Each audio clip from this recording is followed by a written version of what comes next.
Hi everyone, this is Lori from My File Addiction. Today I'm going to show you a solution to working with the Sierra Hotfix program when you bring in a PLT file and it combines colors.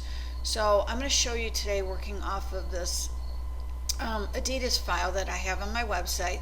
It's set up for 6 different colors, but I'm going to show you when you bring the PLT file into your Sierra Hotfix program, it will actually combine some of the colors. So typically we would go to open and then open stencil file, and I'm going to look for, let's see, where is it at here, Adidas PLT, no, Adidas multicolor PLT. Okay, so we're going to open this one, and as you can see from the bead list here, it's only showing 5 colors. So 2 of the colors have actually combined as one color. So the workaround for that is actually uploading or importing the Dxf file. Now I am working in the brand new Sierra Hotfix 20 version.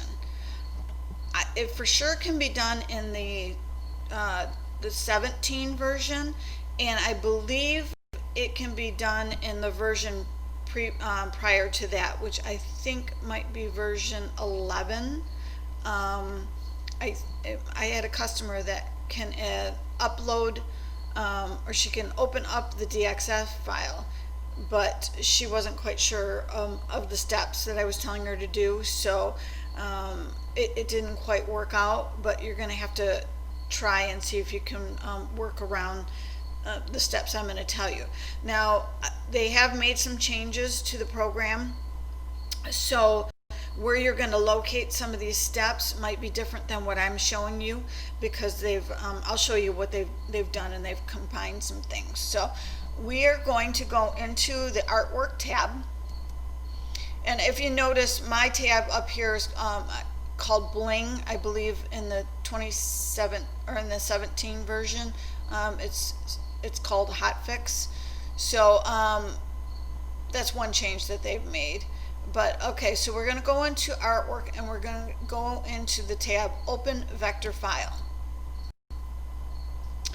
And what we are going to do is we're going to look for that Adidas multicolor drip, and I'm going to select the Dxf file,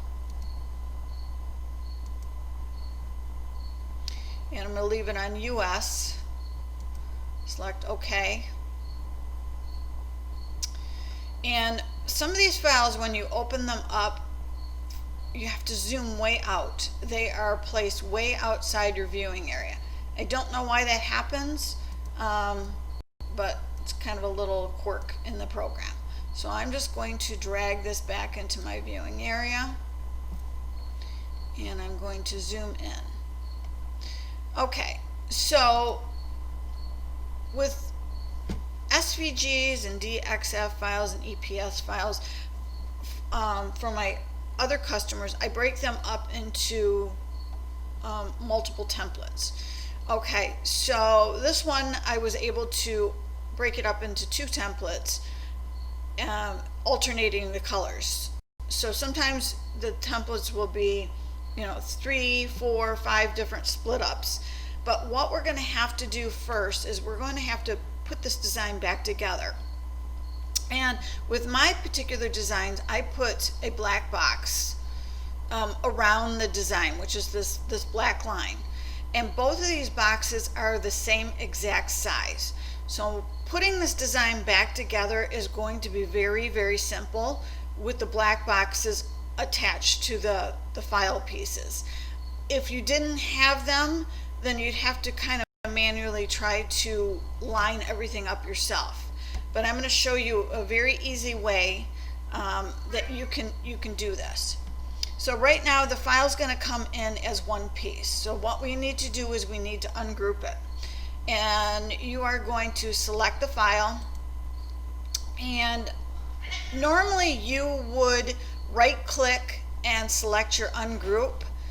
In the 20 version, they've added this little docker right here off to the right, and now I can click on that and I can see my size and position of my file, and I can do multi different tasks under that little docker.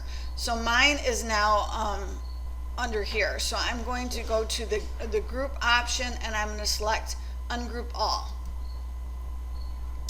Okay, so now what that does is that is going to ungroup my design. So now what we need to do is we need to group these design pieces, because if I select the maybe let's see if it's just, yeah, see the individual circles are ungrouped also. So what we need to do is we need to group this design piece inside the box to the actual box. So I'm going to marquee select, and I'm holding down my left click, and I'm drawing with my mouse around the box that contains the one design piece. And you are going to go to your right click and you're going to group it.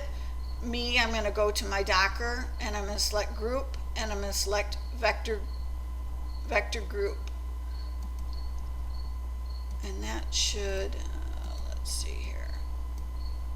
Yes, so that combines all those pieces. Okay, so then I'm going to do the same thing with this piece. So I'm going to left click, draw, marquee select. I'm going to go to my Docker here, select group, and I'm going to do vector group. Okay, so now what I basically have is I have two pieces, okay, two design pieces. Okay, so what I need to do is now I need to put these back together. So we are going to hold down my left click, I'm going to marquee select both pieces.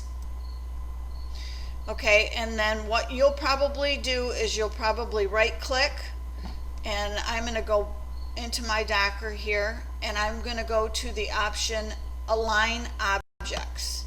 Okay, so if you do not have align objects, when you right click, it might be something that's up in your tabs up here.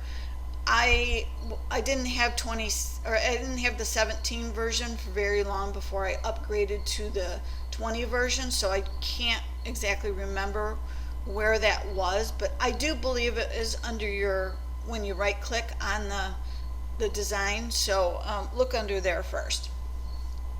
So I'm going to go to the align objects tab, and then I'm going to go all the way down to the bottom, and I'm going to say align centered. And what that does is that brings that design back together. And the reason it's bringing it back together is because both of these squares, these boxes, are the same exact size. So it's aligning the boxes. If we did not have the boxes attached, and we had just selected align center based on the design pieces, it would not have exactly brought those back together, because each design piece is its own size. They're different sizes, so it won't line them perfectly. So that's why it's very important to keep the boxes around the designs. And then now what we can do is we can go ahead and delete those. So now we have to select one of the design pieces, and you're going to either right click, and we want to go through, and now we want to ungroup these pieces so we can delete the black lines, the boxes around the pieces. So we're going to select ungroup all, but unfortunately all that does is it will only ungroup one layer at a time. So since we had two layers, two boxes, we're going to have to do this for each layer. So if you put together 5 pieces, you're going to have to do this 5 times in order to get rid of all the boxes. So now I'm going to select that box that I just ungrouped, and I'm going to hit delete. So you have to make sure you do this with every single layer. So now I'm going to select the black box again for the bottom layer. I'm going to go to my group option. I'm going to select ungroup all. And now I'm going to select the black line, and I select delete. So now we have the design is back together. Okay, so now what we can do is we can assign our beads. So we're going to hold down our left click, we're going to marquee select the entire design, and you're going to go to your Hotfix tab if you have an older version. Mine is called Bling. And we are going to go to the stencil to Bling or stencil to Hotfix option and select that. Now here we have all 6 colors, and we are able to assign all of our beads. Okay, so I'm going to select the first one. I just have some random colors here in my bead palette, but you can do whatever you want. So I'm just going to randomly place my beads. So I'm going to assign the peach for that one, the turquoise, aquamarine, the rose, crystal. I will do I'll do Montana for that one, and then I'll do the nude AB for this one. And I'm going to select OK. And then what it does is assigns the beads, and if you want to see the realistic version, that's what it looks like. So this is a good workaround for those PLT files that give you that issue for combining those colors. It's a little tedious, I know, to do this, but it's a fix, and once you've done it, now you have this file and you can save it as your DSG file, and then you never have to do that again. So I hope this information was helpful, and have a great day.